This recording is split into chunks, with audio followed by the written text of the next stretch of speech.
Is there a such thing as balance for successful men? Is there a such thing as balance for successful men? So I'm gonna go ahead and play this clip to give you guys a little bit of context, and let's talk about successful men and if there's balance or not.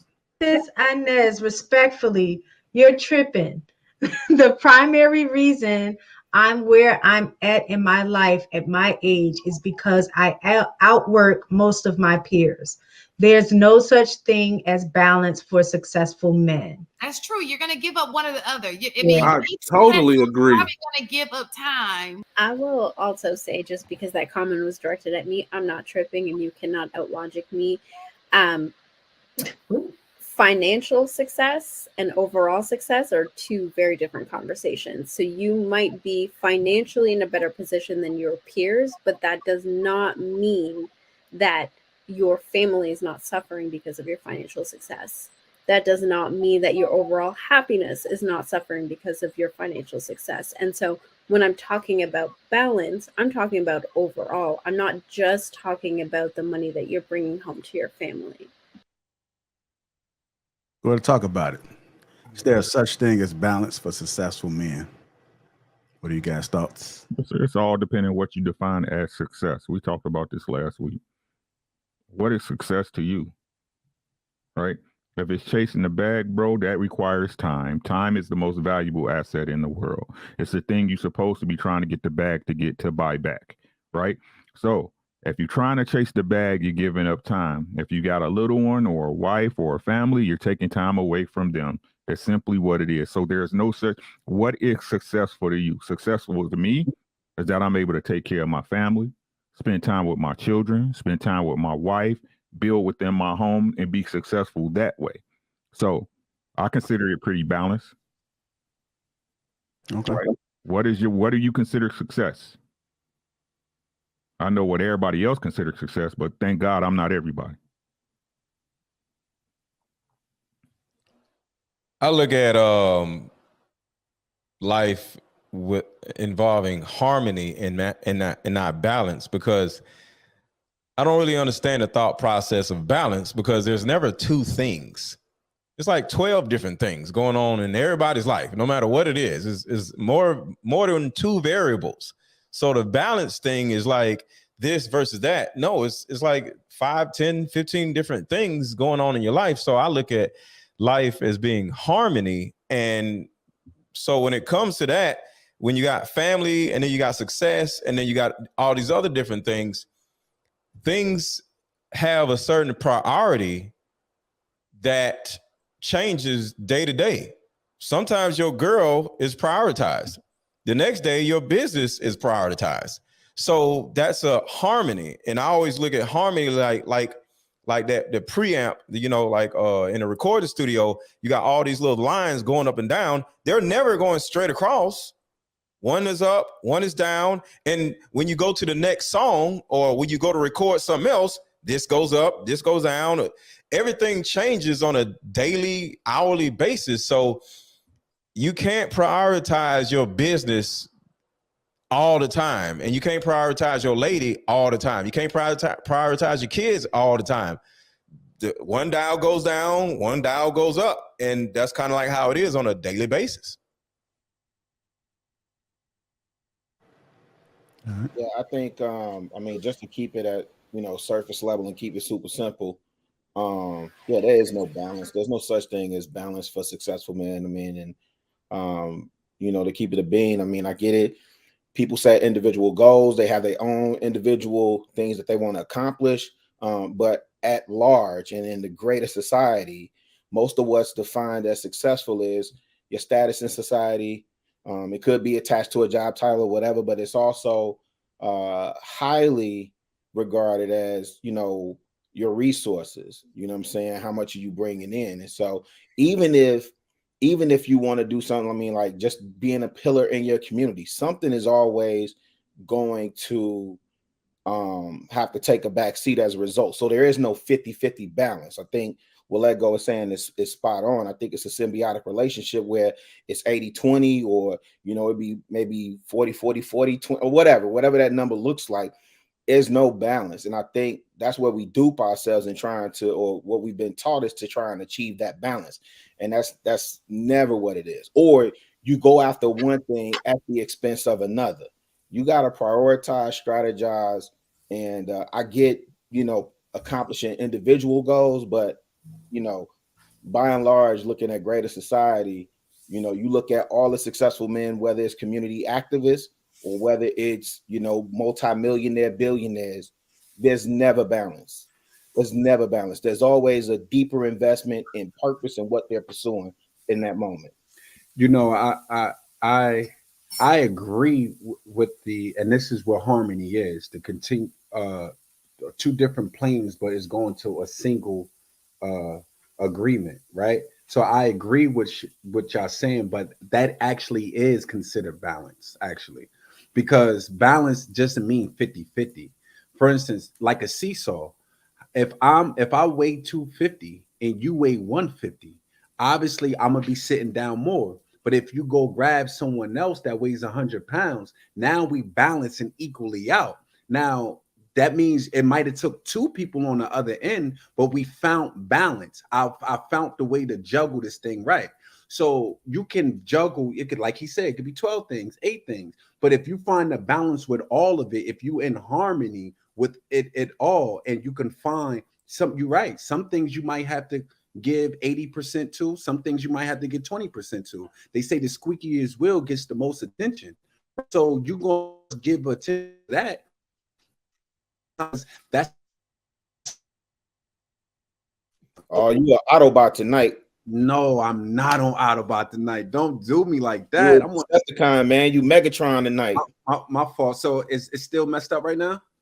No, you're good now. All right. So I agree with Mr. Lego, as he said, every day is a different priority, but that's actually is balance, because you're saying like, it's like when your child, the one that's acting up the most, you're going to find and give that person that attention, because you need to bring them back into harmony or into balance in the household. So as long as you juggling correctly with everything that you have on your plate, everything don't need the same amount of energy. And I think that's where we kind of get it mixed up. But what you're saying, the outcome of what you and Mr. Let Go is saying, I agree. But that is balance, is what I'm saying. Yeah, I don't think it's possible. Hey, Trey, your mic not connected. Just on your computer. All right, hold on. All right, go ahead, Rio, while you getting situated. What are your thoughts about it? Is there such thing as balance for successful men? I think it just really depends the nature of your business. I think that you could be considered successful if you own a brick and mortar. Your business is open from 9 to 5. That's your schedule every day, right? And ideally, you structure your home life around the business hours. And then you strike boundaries. You say after 5, when I close up shop, this is the time for me and my family. Unless it's an emergency, don't reach out to me. You know what I mean? So it really just depends on, once again, the nature of your business and what's allowing you to provide for yourself and for your family, and whether or not that's possible. But I don't think that it's a strong no or a strong yes for everybody, as far as all across the board. I was going to say, Trey. Yeah, mic check. Can you hear me? It still sounds like it's on the computer. We can hear you, though.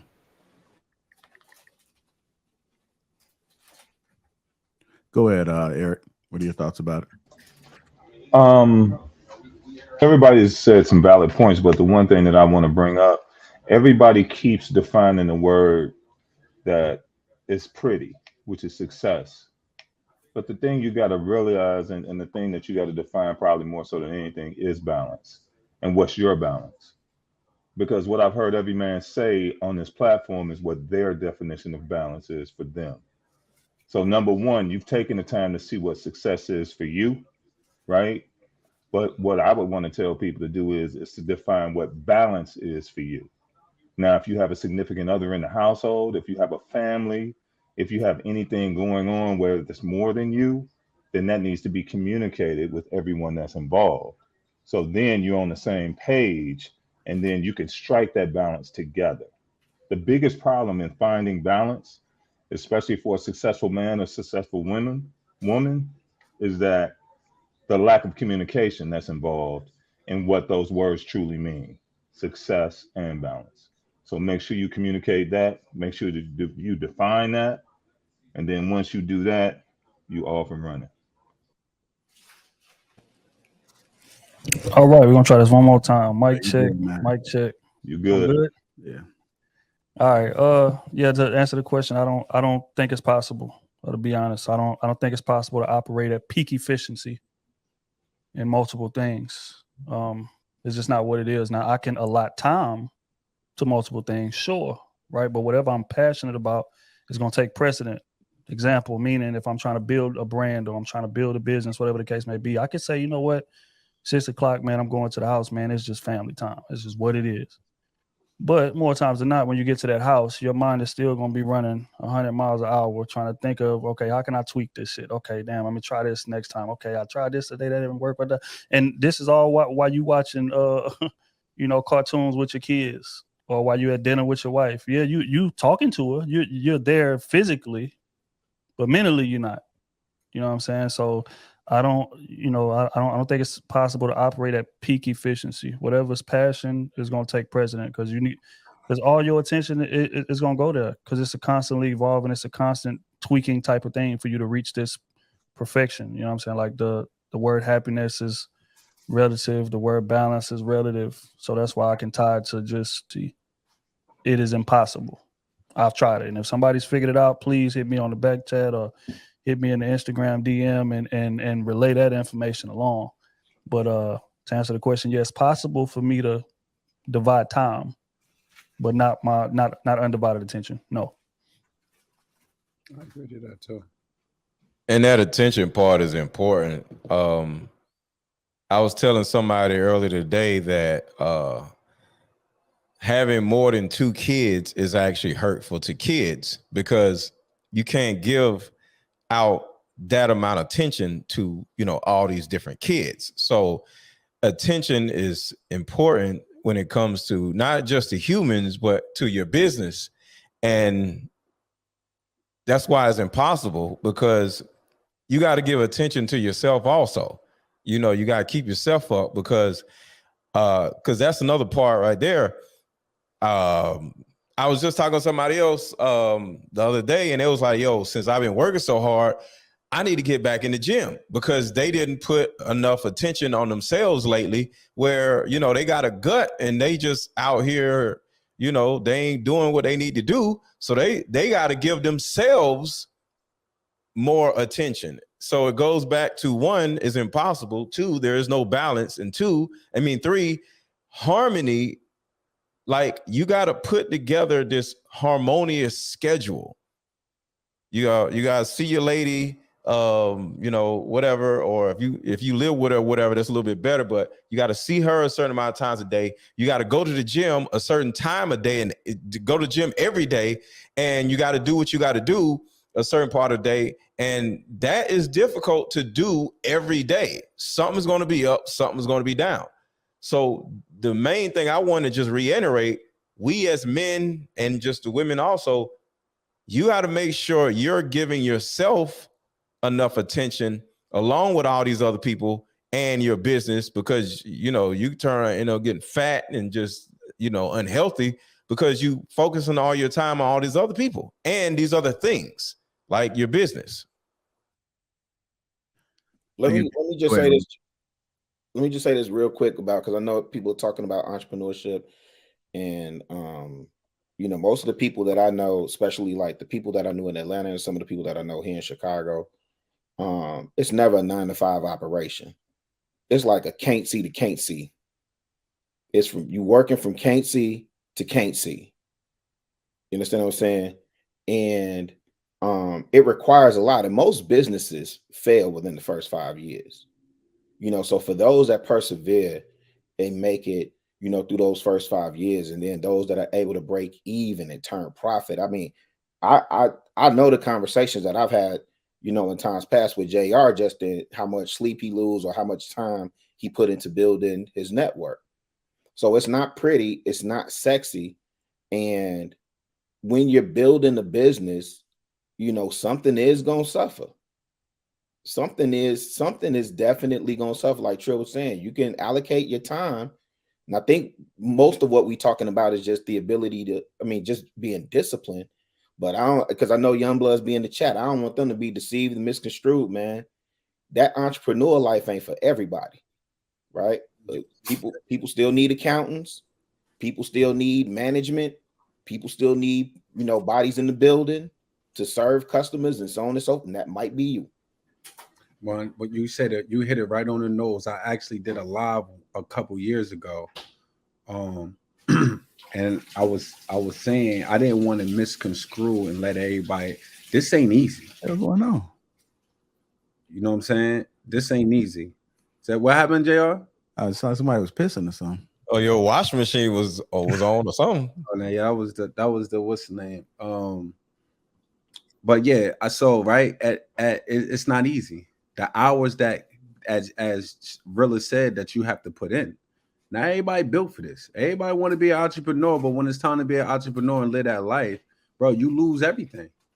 You're liable to lose everything in the beginning because you making sacrifices for it, you know, and you got to try to find, if you got a family, you still got to find time to have to deal with your family, unless they saying that they willing to be on that journey with you and sacrifice while you are doing what you need to be, you know, until such time where you can start bringing back in and spending more time back with the family.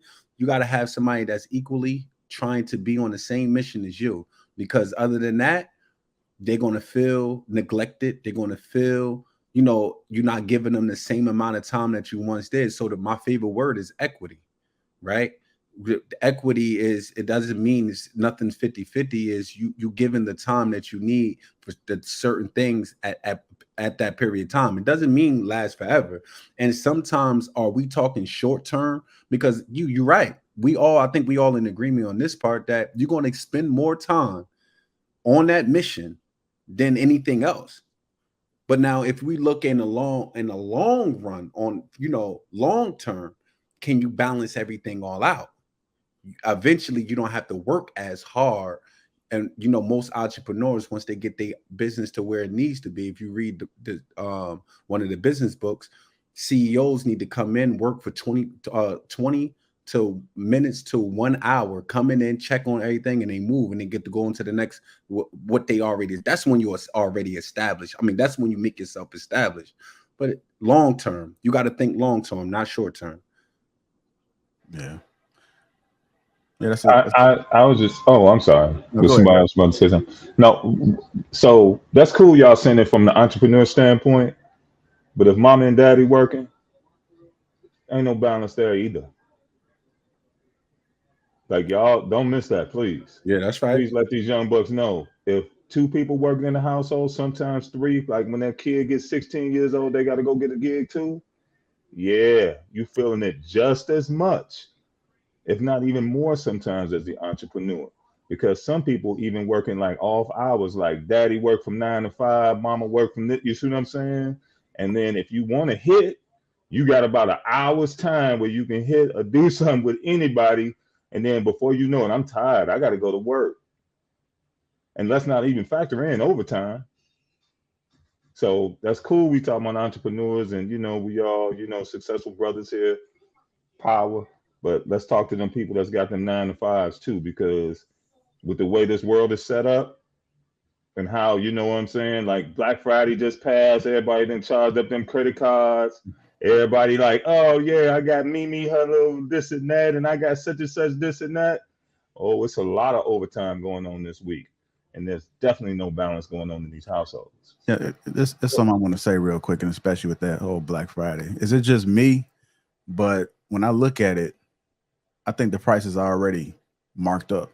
So when they take it down, they just only they're making you believe that you're really getting a savings when it was made for a little bit of nothing. So when they send you these emails and saying, "Oh, it's 20% off," when you see that price, I mean, it's all a game. But the way the mind works, people are so easily influenced that they actually think they're getting a deal. Well, as an entrepreneur, I sold instead of bought as on Black Friday, and I dropped my prices in half. So it just depends on what the sale is and what is what, you know what I'm saying? Because just from an entrepreneur standpoint, if you want to make the most out of Black Friday, you as an entrepreneur, you do got to slash your prices, because it's about how many people will actually buy versus how many people haven't bought already with this new sale. And they already know this sale is probably never going to happen again, except for Black Friday. So people will buy. So just from an entrepreneur standpoint, I ain't buy shit on Black Friday, but I sold a bunch of shit as an entrepreneur though. Let me just say, to E's point, Eric, you spot on, G. And I got a young blood that works for me, and we was closing the store the other day. And I mean, he's a hard worker. I'm getting ready to promote him. And I said, yo, who taught you your work ethic, man? Who taught you how to work so hard? And I forgot him and his dad and his moms are separated or whatever. He said, yo, my dad taught me to work that hard. So my dad got 4 jobs. He's a professor over here, an adjunct professor, and this, and this. And as a result, a lot of times they relationship, I totally forgot about this because he haven't asked me for no time off in a long time. Usually when he asks me for time off, it's to go spend time with his dad. So you hit it spot on. But I don't know what let go into. But I would say this. So Black Friday in this economy, I don't know if y'all know what the retail sales results were. We ain't even getting into Cyber. I haven't looked at Cyber Monday numbers yet, but it was $9.1 billion for Black Friday. It's the biggest Black Friday we have ever had in this country, right, Eric? It's the biggest one ever, right? And so, yeah, most definitely. So here's a key. I ain't buy nothing. Go ahead. Well, here's a key to JR, to your point. Depends on, so if it's physical goods, if it's like retail, if it's brick and mortar stores, depending on, I know when I was in retail, they used to try and get everything out the warehouse and get it in the stores and get it sold, because if it's still in your inventory, they get taxed on that. So that's one of the reasons that Black Friday happens the way that it does. They just trying to get rid of it. It's the end of the year.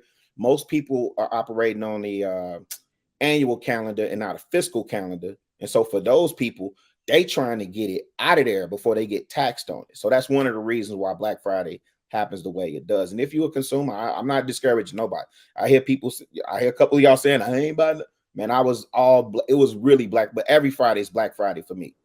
I was making sure I shop with Black-owned business. Every Friday is Black Friday for me. Shout out to shopping for Black-owned business. I like to wait, because all of this stuff that don't go out, all of the stuff that I wanted, it never fails. Right around after Black Friday, going into trying to get all of the Christmas stuff out, because Christmas is right around the corner. All of the stuff that I wanted, they be having it on for the low. It'd be even lower than what it was what they selling for Black Friday. All you got to do is have a little patience. But we so impulsive, as I think really you said it, that we so easily consumed and lied to, and we see a price and we just think it's a good price. Just wait a little bit. Those people want to, they don't, if that thing is up there, they're gonna make it cheaper than what they were selling it for Black Friday. They got to give it away. So that's my motto. I win every year. I start. So no, I was just gonna say, for me, like the more as I keep exploring this whole entrepreneur type of vibe, as an entrepreneur, I thought the goal was to be able to create more time. So even if you are putting in all this hard work, how long do you put that hard work in? You should probably set a goal to be able to travel and experience and have other people run operations. I thought that was the goal for entrepreneur. 7 years. Yeah. But I could be wrong. Some people don't know how to turn it off, but I want more time. 7 years. Well, the main thing that everybody like to say, fellas, is grind. We got that in everything we say. And this is my thing about grinding. If you grind anything, like for instance, when you sharpen a knife, you disintegrate the knife. The knife is disintegrating right before your eyes. Anything you grind, you're grinding it down to dust. So if you constantly grinding, I'm grinding, what's left? What's left? It's Be like careful what y'all say, man. it's like Be careful how you live life. it's like a pencil sharpener, right? Exactly. That lead is still be sharp, but how much pencil left, right? Now I understand it, like, and I'm just gonna say it like you'll know when you get older, right? That's when y'all learn. The thing is, we live life backwards, right? But I'm telling y'all, you can't get the moments back. You can't. Now I understand, and this is the thing, and I understand it, y'all. Please, I understand. I know y'all be like, "Oh, Rick, da da da da." This is what I'm saying. Get your money, right? But not at the sacrifice of the things that really mean something to you. Because I'm telling y'all think it's a game, bro. Y'all gonna blink and you're gonna be like, God damn, bro. That's how it's gonna go. And no matter what y'all say, Trill said it a million times, bro. You can have the nicest car and the biggest house and buy your kids all the finest things. But when they come down, when they sit at you in that table and y'all had that talk, they gonna say, I really wanted your time.